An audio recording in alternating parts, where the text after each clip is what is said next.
Hello, my name is Lisa Salver, the Literacy Coordinator for Little Falls Community Schools, and we were set to have Numbers Night March 26th. However, due to the current situation, that was unable to happen. So now we will be doing Numbers Night distance learning style. We've had some videos this week posted about thanking our community and you for all the hard work you're doing at home, and the community for the donations for this event. We had another video about school-wide Title I and about the Parent Advisory Committee. Today we'll really be focusing on ways to support math at home, and there'll be more videos next week about math game ideas. So remember, you can win prizes from these different posts by liking the post, responding to the question in the post, and sharing the post. So remember to watch the video, like, respond, and share. Our family engagement nights really have three goals.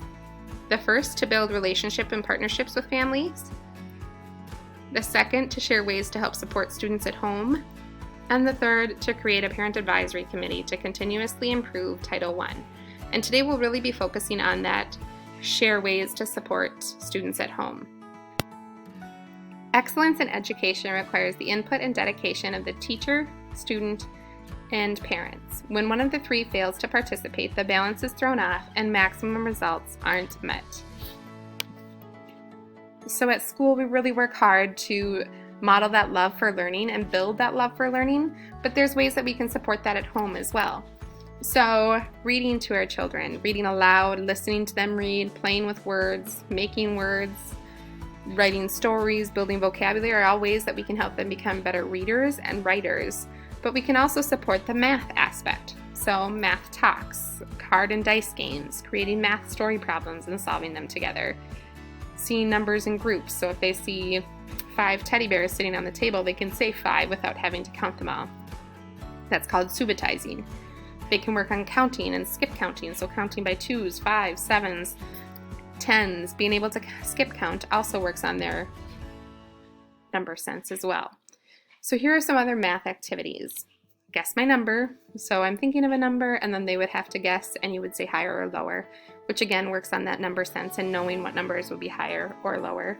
Counting routines, counting forward, counting backwards, starting at random places. So count from 32 to 74 as you wash your hands.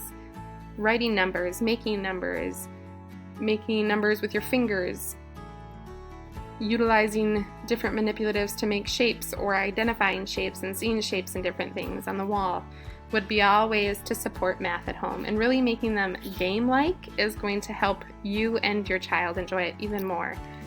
So we don't want it to be like, oh, you have to learn your numbers, we're going to do all these math activities, but rather, let's play a game, because that right there is way more exciting than the first option. Some other ideas, like that math talk on the last slide, really asking questions. So what's today? How many more days until Saturday? Counting all the fingers at the table, or asking how many feet would be at the table if there's 5 people, and then asking them how they know that. Maybe counting different objects in the house, looking through books to find numbers. These would all be ways to support math at home. But don't just stop at that correct answer. If they say there are 11 feet at the table, ask them how they got that answer. Don't just say right or wrong right away. Instead say, how did you know that? Or tell me more about how you got that answer. Because then we can hone in on where they might need a little bit of help, or help them deepen their thinking about math sense too. Math at bedtime can also be a fun routine to start in order to help keep math in our conversations. So normal bedtime routines would be taking a bath, brushing your teeth, reading a book, snuggling, getting water, hugs, etc. But we know the importance of reading at bedtime. Reading to young children stimulates their development and gives them a head start when they reach school. Apart from helping their reading, sharing a bedtime story with a child promotes their memory. It also promotes their emotional and social development. Most important is that reading aloud is a period of shared attention and emotion between the parent and child. This reinforces reading as a pleasurable activity. Children ultimately learn to love books because they are sharing it with someone they love. Now replace that with math talk. So, talking about math with young children stimulates their development and gives them a head start when they reach school. Apart from helping their math skills, sharing bedtime math with a child promotes their memory. It also improves their emotional and social development. Most important is that bedtime math is a period of shared attention and emotion between a parent and child. This reinforces math as a pleasurable activity. Children ultimately learn to love math because they are sharing it with someone they love. So again, if we think about instilling that love for learning, if we model that love for reading and that love for math, they won't hit as many roadblocks at school because they don't love math or they don't love reading, because they're learning to love it from you.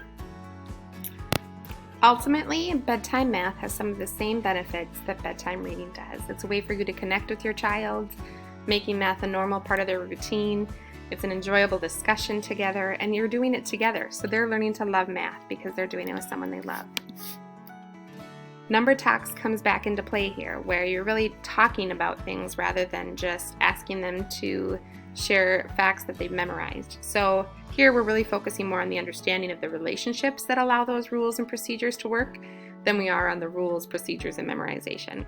So as the adults, you're facilitating these discussions and really having the student do most of the talking.